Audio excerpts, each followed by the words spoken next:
Hello, this is Maddie, and welcome again to another video of mine where I express my love for old things.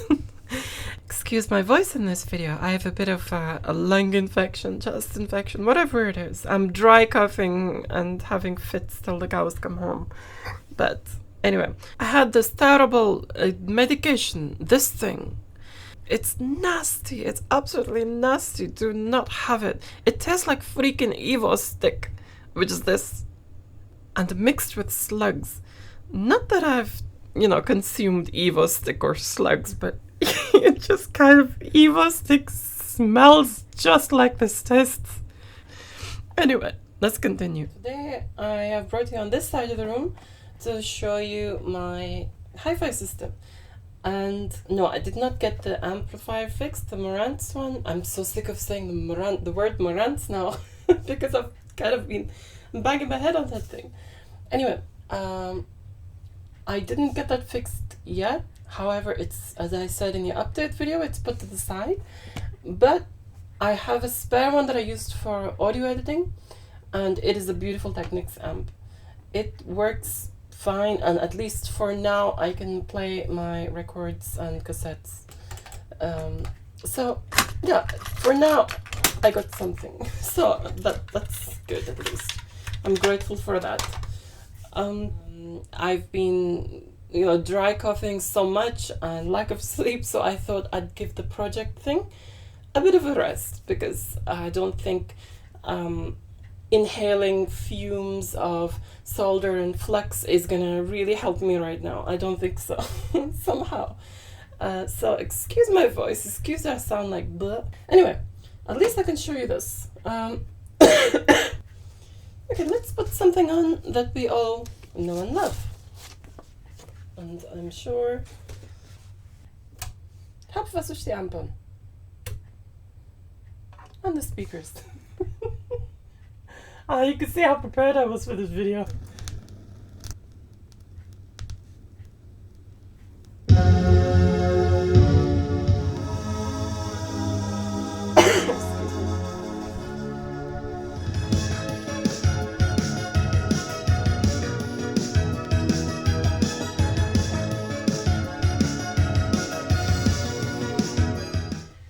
This is, as you can see, it's working beautifully. This is my Technics 1210, and that's the amp, and obviously my JVC cassette deck. There's only one thing that's a little bit of a niggle, and that is with it's always something that I have that's a niggle, and nothing is absolutely perfect. But what is the niggle is, if I put the volume up and put the loudness up, it's quiet, and then can you hear that? You can hear the transformer hum.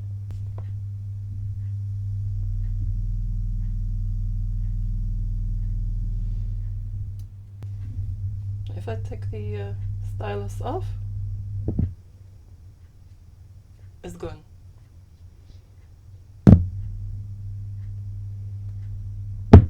No. Okay. I do not want to drop this while the volume's this high. But yeah,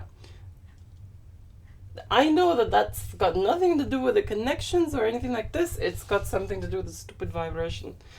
And I did kind of wonder what the heck it was last night, because I was listening to it in the dark through headphones, as I do sometimes. And I put my hand at the back of the amplifier, and I felt the vibration. Now the vibration of the transformer, I can't hear it with my naked ear just like that, but I can hear it through this. But I can feel it in the back. So this the casing of this is just reacting with the transformer. And of course, I'm guessing that this is going to react to it, because this is obviously a direct drive. It's just, there's no belt drive, it's just completely magnetic. That's all it is. And let me show you what's in here. Oh, bit of dust. I need to clean this. And of course, you switch it on, it's not gonna move, because there's no the other part of the magnet, which as you can see, that's like an electromagnet. This is the other part of the magnet is not the permanent magnet. The permanent magnet, excuse me, the permanent magnet, which is this thing that seems to have a few bits on it, is not in there. And that slides where this electromagnet is. It's like of course, it's like a motor, what am I talking about? But that's pretty cool when I first kind of noticed this. Okay, switch that off and put this thing back in. And of course, it's a no-brainer to say that it's a ow, okay. It's a no-brainer to say that keeping iron filings and anything small and metallic away from this thing, of course. Obviously, if you do, all the iron filings are just gonna go underneath here and go and get stuck in the magnet, and then you'll have a nice grinding sound and wearing out the permanent magnet and everything, and all one trouble after the other. And so yeah, that's how this wonderful thing works. Okay, what I think would be the best thing to do is swap this on the cassette deck. I know, I to be honest with you, I've got so used to having the amplifier in the middle all throughout time. I don't like it when there's like a deck in the middle, amplifiers at the bottom. I'm so used to having that, but as the traditional design. Thankfully, with the magic of editing, you will see it in an instant. Whereas I'm gonna have to, lug around this heavy stuff. trying to play extremely heavy-duty Tetris. Okay, we have this now. And what to do is put this stupid thing down, and yes, it's freaking heavy.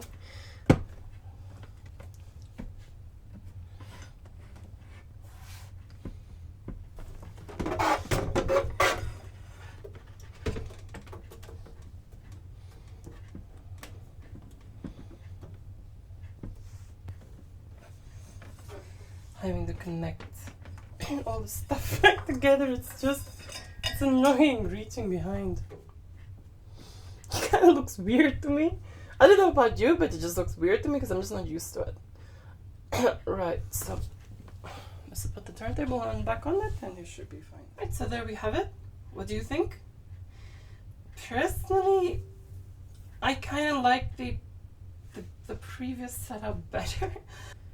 Thing is, if I do any recording, that mains hum, that transformer hum, is gonna kindly include itself into the recording. So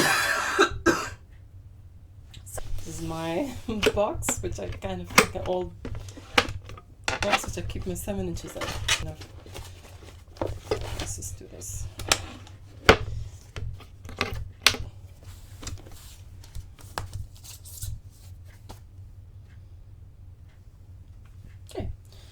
So, just like, it's like disoriented me.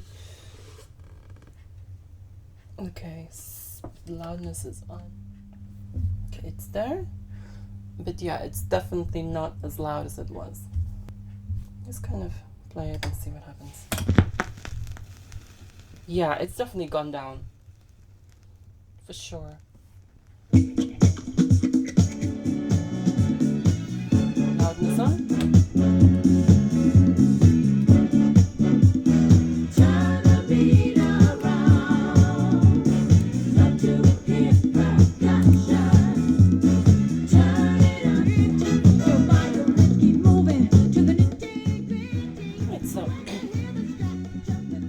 Oh, do you know what?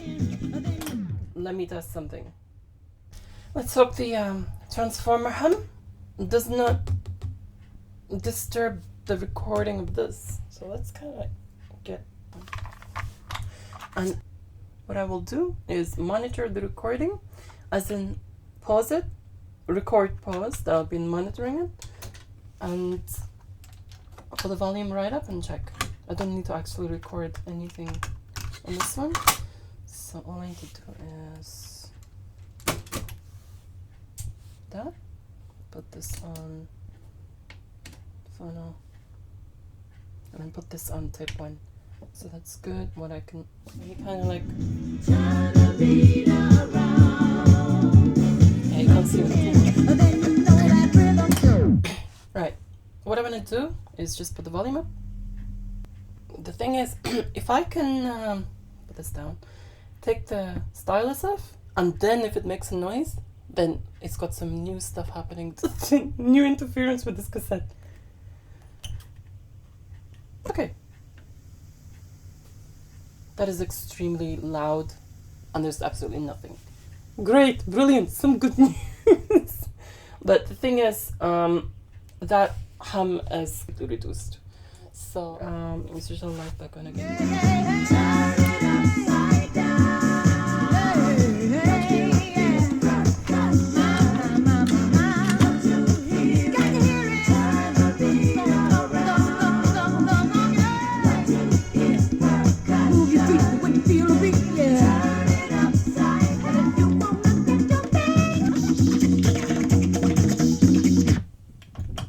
Right, so we have that.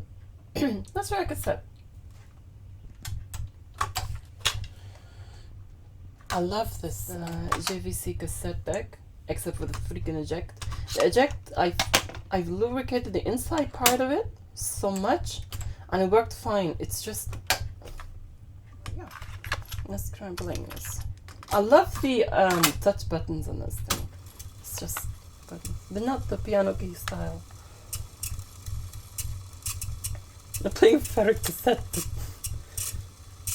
Yeah. This thing records beautifully. And yeah, that's loud. Okay. My only slightly gripe with this is that it's got ANRS instead of Dolby. But it's not a big thing. I can live with that. It's fine. Actually,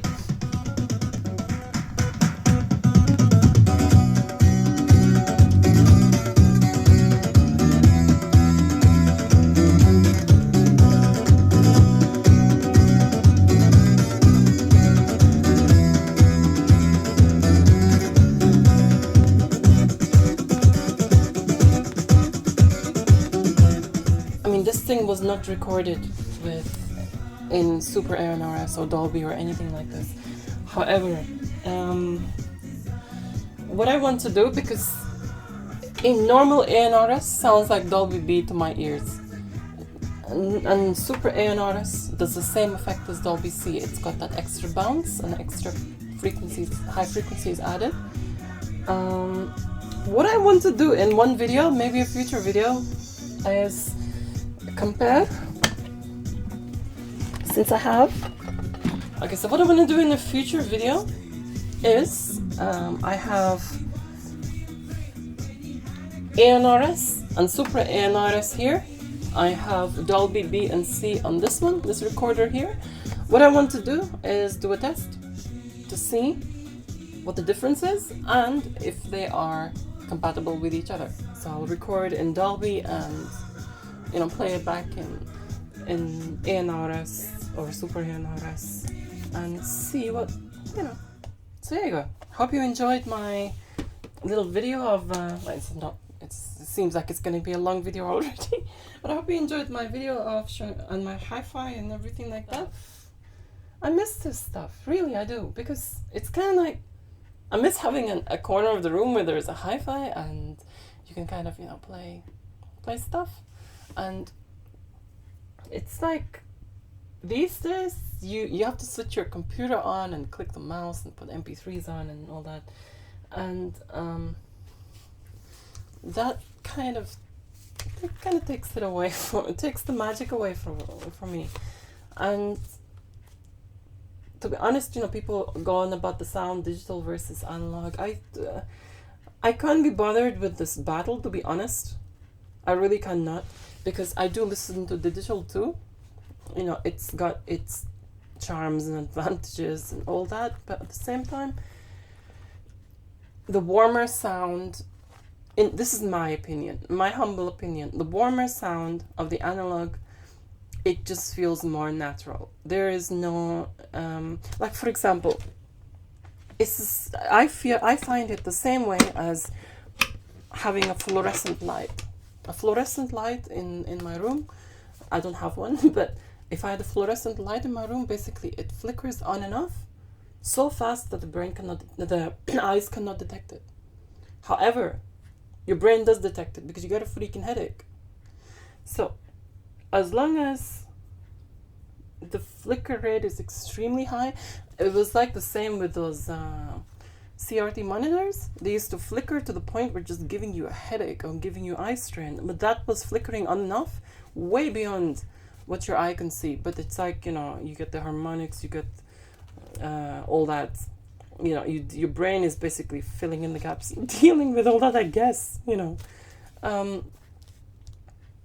I suppose with digital, you know, you can put it at a really high bit rate. You know, you can get away with it. You can do that. You can enjoy the music, all that. But this, to my ears, will always sound warmer. And if someone wants to enjoy digital, go ahead. You know, no one's gonna stop. Everyone's free to do what's comfortable with them, for them, right? I hope you enjoyed. For the second time, I'm saying I cannot end my videos. I'm not good at ending videos.